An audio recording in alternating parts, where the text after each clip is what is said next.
इस दुनिया के मनुष्य सुख वैभव रूपी अभिमान में मोहवश होकर पूजा अर्चना करते हैं, परंतु सभी प्राणियों का अंतर्यामी परमात्मा का ध्यान भजन चिंतन कोई नहीं करता। इस मामले में कबीर जी कहते हैं कि यदि कोई चेतन अविनाशी परमात्मा का ध्यान करते हैं तो यह प्रभुता भी उसकी दासी हो जाती है, अर्थात वह इसके मोह बंधन से छूटकर इसका भी स्वामी हो जाता है। विनम्रता में ही प्रभुत्व के सभी सद्गुण तथा दया, क्षमा, संतोष, विवेक आदि होते। मोह और अहंकार की शक्ति भीतर के परमात्मा को दूर रखती है। जैसे चींटी तो मिश्री चुनकर खा जाती है, परंतु हाथी अपने सिर पर धूल ही डालता। चींटी की लघुता में प्रभुता रूपी मिश्री का गुण है और हाथी के अहंकार में प्रभुता रूपी धूल का दुर्गुण है। बड़े लोगों तथा मूल्यवान वस्तुओं का मोल समझदार व्यक्ति ही जानता। उत्तम कुल के अभिमान में बहुत से लोग संसार की विस्मृत कर मोह माया में फंसे घूमते रहते हैं। उन्हें आगे आने वाले समय का भी तनिक आभास नहीं होता, परंतु उन्हें विचार कर समझना चाहिए कि उनके ऊंचे कुल की क्या मान रहेगी जब सुंदर शरीर ही जलकर राख हो जाएगा। आथ कुलाभिमान त्याग कर सेवा भक्ति सत्संग में मन लगाना चाहिए। जो बुद्धिमान लोग होते वे कभी अपनी प्रशंसा नहीं करते, परंतु छोटी बुद्धि वाले लोग अभिमानवश इठलाते हुए घूमते हैं। जैसे यदि एक छोटा सिपाही मंत्री पद पा जाए तो वह अभिमान में आकर एक राजा की तरह चलने लगता है। स्वर्ण संपत्ति का त्याग सरल है और स्त्री का मोह त्यागना भी सरल ही है, परंतु इस संसार में सामान्य जनों के लिए मान, बड़ाई और ईर्ष्या का त्याग करना बहुत ही कठिन। बिना समर्पण और सद्गुरु की शरण के इनका त्याग संभव नहीं। धन संपत्ति, स्त्री, उच्च पद आदि स्थूल माया का त्याग कर भी दिया तो बहुत बड़ी बात नहीं। सूक्ष्म रूप से मन में जो अभिमान है उसका त्याग तो बहुत बड़ी बात है। इस अभिमान में बड़े बड़े ऋषि मुनि लिप्त होकर मिट गए। यह दुष्ट अभिमान सबको खा जाता है। कबीर जी कहते हैं कि हे जिज्ञासु सज्जनों, अभिमान के मुख को काला कर दो और जिस आदर की चाह आ सकती है उसमें अग्नि लगा दो। इस प्रकार मान और बड़ाई को छोड़कर सद्गुरु के नाम, ज्ञान के उपदेश में रमकर भक्ति के जीवन में स्थिर हो जाओ। इस संसार में बगुले की भांति कपटी, दिखावटी, ध्यान लगाने वाले, अधिक बोलने वाले, ज्ञानी, अभिमानी तथा धन संपत्ति बटोरने वाले तो बहुत मिलते। कबीर जी कहते हैं कि मान से रहित सहज व सरल स्वभाव वाला गुणी व्यक्ति तो लाखों में कोई एक ही होता। यदि मान बढ़ाई तो उसके ऊपर बहुत बड़ी विपत्ति भी आती, जबकि दीनता रूपी लघुता के कर्म आचरण से विपत्ति दूर ही रहती। जैसे आकाश में सब तारागण तो न्यारे रह जाते हैं, यानी बचे रह जाते हैं, लेकिन बड़े बड़े चंद्रमा और सूर्य को ग्रहण लग जाता है। आथ मान बड़ाई से दूर होकर दीन विनम्र भाव से ही रहना ही अच्छा। बड़ा हुआ तो क्या हुआ, ऐसे बड़ा होने से कोई लाभ नहीं। जैसे खजूर का बड़ा लंबा वृक्ष, इससे पथिक को छाया तक नहीं मिलती और इसका फल बहुत ऊंचाई पर होता है जो सरलता से प्राप्त नहीं होता। आथ अभिमानवश ऐसा बड़ा होने से कोई लाभ नहीं। कबीर जी कहते हैं कि अपने जीवन में ही मानस मन से इन दो कलंकों को धो डालो। इन क्षणिक मान बढ़ाई के लिए अक्षय मोक्ष रूपी परम सुख को, मानवता के मूल लक्ष्य को यूं ही नष्ट मत करो। मान बढ़ाई रूपी कुतिया यम रूपी कर्म वासनाओं के द्वार पर रहती है।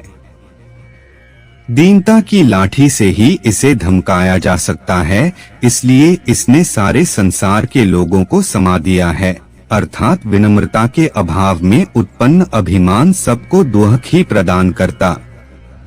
जगत के व्यवहार से यह पूर्ण रूप से प्रमाणित है कि मान बढ़ाई सबके लिए बहुत ही दुखदायी।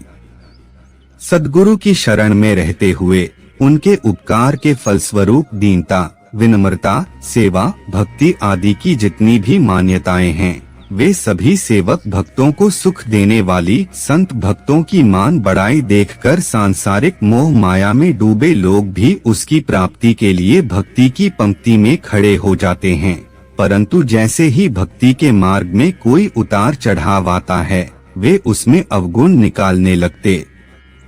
अपनी कमी को वे नहीं देखते।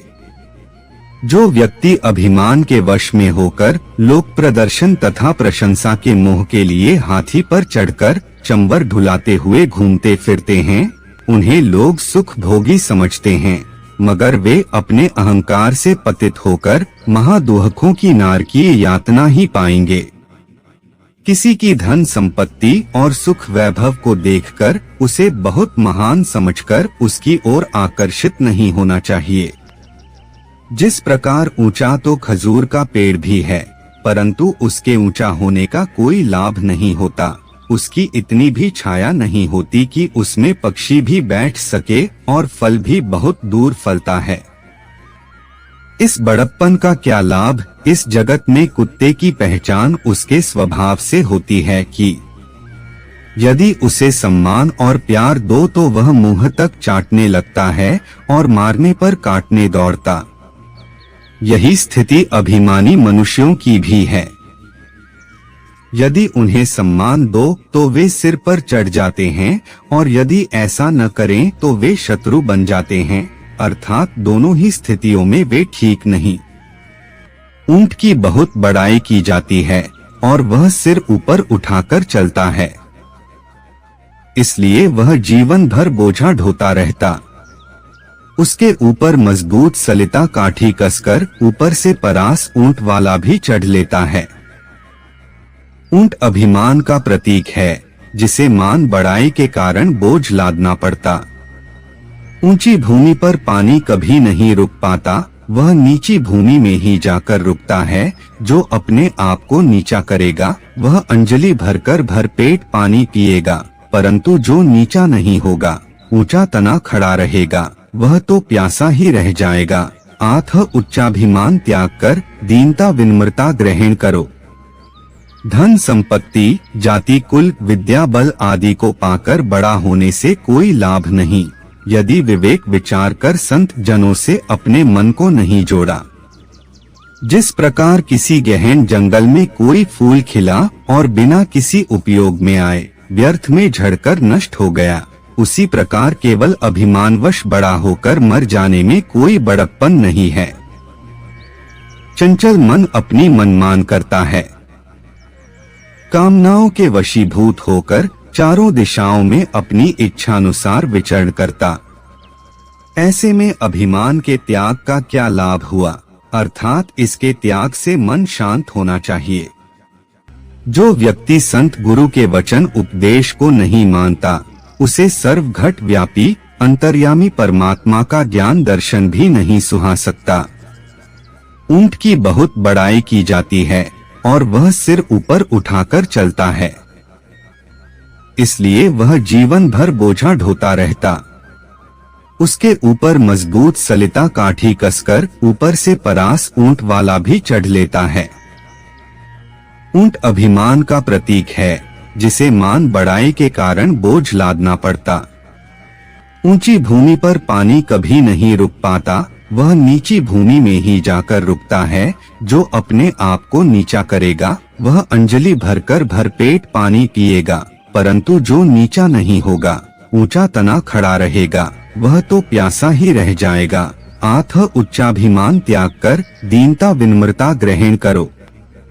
धन संपत्ति जाति कुल विद्या बल आदि को पाकर बड़ा होने से कोई लाभ नहीं, यदि विवेक विचार कर संत जनों से अपने मन को नहीं जोड़ा।